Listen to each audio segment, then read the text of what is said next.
예, 66번부터 문제를 풀어보도록 하겠습니다. 66번이 이제 가로 안에 그 알맞은 용어를 쓰라고 하는 건데, 그 반복해서 여러 번 측정해도 그 측정 값이 지극히 비슷하다면 뭐가 있는 것이다 라고 이렇게 되어 있습니다.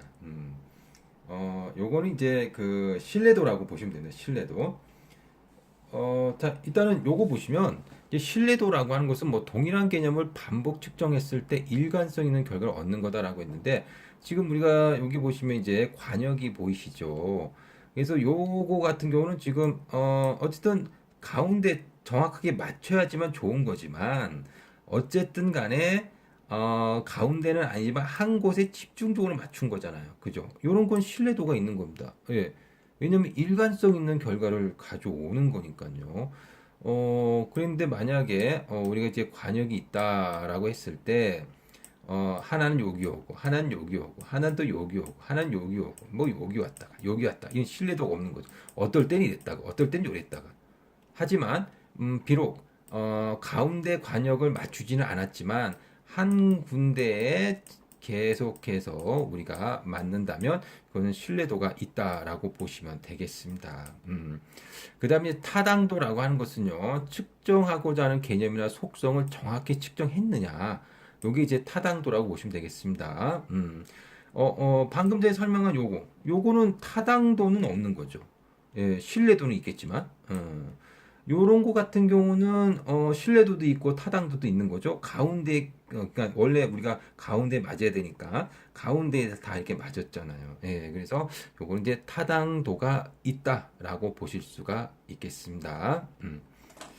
자, 그 다음에 67번을 보도록 하겠습니다. 콜량을 예측할 때 필요한 데이터를 세 가지 쓰시오라고 했습니다. 콜량이라고 하는 것은 뭐 말 그대로 콜은 전화잖아요. 전화 양이죠. 예.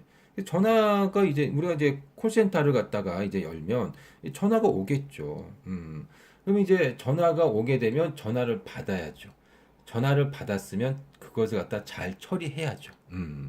자, 그래서 그 콜량을 갖다가 우리가 예측을 하는데 야, 하루에 얼마나 전화가 올까 이게 예측을 하겠죠.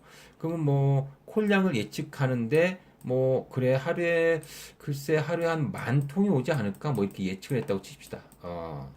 근데 이렇게 10,000통이 올 거다라고 이렇게 예측하는 것이 중요한 것이 아니라 10,000통이 온다라고 우리가 예측했으면 그에 맞춰서 필요한 인력도 보강을 해야 되고 그 다음에 어떤 장비도 좀 들여놔야 되지 않겠습니까? 예. 그래서 콜수 자체를 예측하는 것도 뭐 중요하다고 할 수 있지만 콜량을 예측했으면 거기에 따른 어떤 대비 태세도 갖춰야 된다. 뭐 이렇게 보시면 되겠습니다. 자, 그런데 이제 콜량을 예측할 때 필요한 데이터가 이제 세 가지가 있는데 이게 뭐냐? 바로 대화 시간, 그 다음에 마무리 시간, 그 다음에 평균 처리 시간이라는 겁니다. 어, 결국은 이제 하나로만 얘기한다면 평균 처리 시간인데, 예를 들어서 전화가 왔다. 그럼 대화하겠죠. 예. 그래서 대화를 갖다가 뭐 예를 들어서 한뭐 3분을 했다. 그럼 마무리 시간 해야죠. 마무리. 예. 어쨌든 이게 뭐 전화해 주셔서 감사드리고 뭐 어쩌고 저쩌고 뭐 이렇게 마무리해야 되죠. 마무리가 1분 걸렸다. 어, 그럼 뭐 평균 처리 시간은 4분이 되는 거죠. 예. 그래서 어쨌든 이렇게 우리가 콜량을 예측할 때 필요한 데이터는 뭐 평균 처리 시간, 그 다음에 대화 시간, 그 다음에 마무리 시간 이렇게 보시면 되겠습니다. 그래서 그 세 가지가 콜량 예측 시 필요한 데이터이니까요. 예, 잘 알고 계시면 되겠습니다. 자, 그 다음에 이제 비표본 오류의 그 예를 세 가지 쓰죠라고 했습니다. 일단 먼저 오류가 있습니다. 오류. 예. 어쨌든 뭐 표본 오류든 어쨌든 비표본 오류든 어쨌든 오류가 발생하는데 이 표본 오류라고 하는 건 뭐냐? 표본 오류. 우리가 그 표본을 뽑지 않습니까? 그래서 이렇게 모집단이 이렇게 있으면 모집단에서 표본을 갖다가 추출합니다. 이렇게 표본을 추출하죠. 자, 그러면 이렇게 표본을 추출해가지고 우리가 이 표본에 대해서 우리가 조사합니다. 그래서 중앙대학교 학생은 모두 10,000명이지만 표본을 갖다가 100명을 선정해서 뽑았습니다. 그래서 이 표본에 대한 키를 갖다가 조사했더니 1m 70이라는 그런 평균 키가 나왔습니다. 그럼 우리는 모집단을 추정하죠. 아, 모집단은 170cm 정도 될 거야 라고 이렇게 추정하는 겁니다. 근데 진짜 우리가 모집단을 조사해 보지 않는 이상 다 진짜 170인지는 알 수가 없겠죠. 예. 우리는 추정을 할 뿐입니다.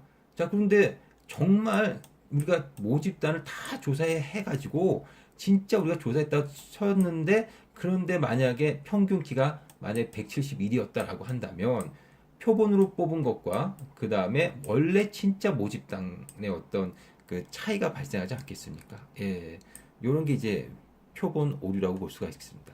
그래서 이게 표본 오류 보시면 표본을 통해 모집단을 추론하는 과정에서 발생하는 필연적인 오류. 예, 이거는 어쩔 수 없죠. 예, 그래서 모집단을 다 조사하지 않는 이상 없앨 수는 없다. 어쩔 수 없습니다. 예. 하지만 우리는 적절한 어떤 표본을 뽑아가지고 그 모집단을 추정하는 것이 과학적으로 인정되고 있으니까 우리는 전수조사를 하기보다는 표본을 뽑아서 조사하는 경우가 대부분이다라고 할 수가 있습니다. 자, 그런데 이제 비표본 오류라는 게 있는데 비표본 오류라는 건 뭐냐?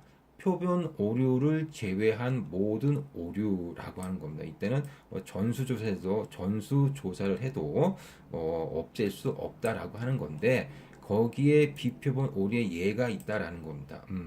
그리고 여기 이제 제가 그래프도 그려놨죠. 예.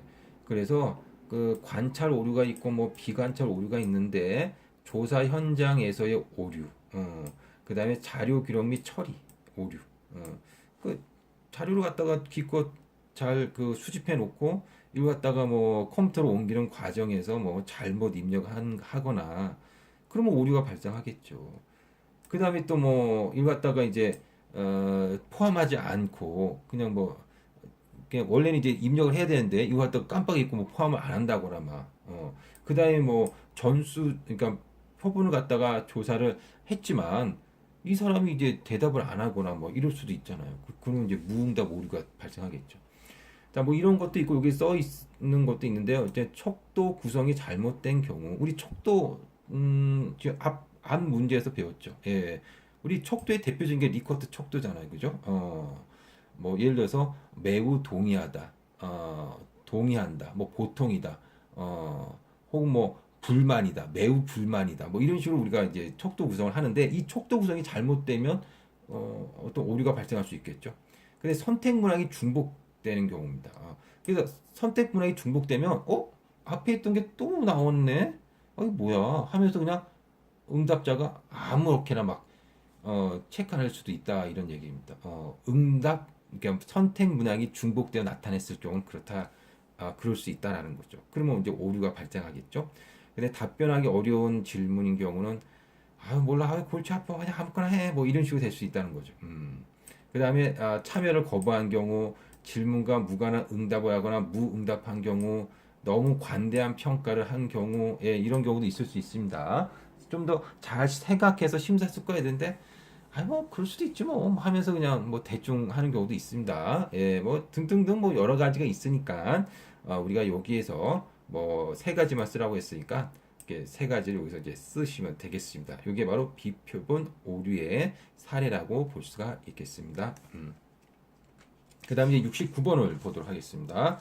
집단조사법의 장점을 세 가지 쓰시오라고 했습니다. 근데 이 집단조사법은요, 우리가 앞에서 47번에서 했던 것 같은데요. 우리 47번을 한번 가보도록 할까요? 47번. 여기 있네요. 예, 집단조사의 단점. 47번, 여기서는 단점이네요. 근데 단점은 세 가지 쓰라고는 했지만, 제가 설명할 때 장점도 설명하고 단점도 다 설명했습니다. 예. 그래서 69번은, 장점이긴 하지만, 문제는 뭐 47번하고 뭐 다르긴 하지만 뭐 같은 문제라고 볼 수가 있겠죠. 예, 그래서 69번은 우리가 47번에서 설명을 했으니까 그냥 넘어가시면 되겠습니다. 70번 보겠습니다. 무응답 오류를 줄일 수 있는 방법. 여기 보니까 또 12번에서 설명을 했다라고 되어 있네요. 한번 진짜 12번에서 설명했는지 한번 보도록 하겠습니다. 자, 12번 보니까 예. 예, 여기 보시면 무응답 오류에 대해서 설명하시오라고 해가지고요. 무응답 오류 예 설명했네요. 예, 자 그래서 70번도요. 12번에서 설명했기 때문에 굳이 여기서 설명을 안 해도 되겠습니다. 뭐 거의 똑같은 문제가 이렇게 좀 여기서 나오고 저기서 나오고 있는 것 같아요. 예. 그래서 이 문제집이 조금은 마음에 안 드는 부분들이 좀 이런 부분들이라고 볼 수가 있겠습니다. 자, 어쨌든 70번도 우리가 앞에서 설명했으니까 우리가 여기까지 공부하시고 71번부터는 다음 강의에서도 하도록 하겠습니다. 여러분 수고하셨습니다.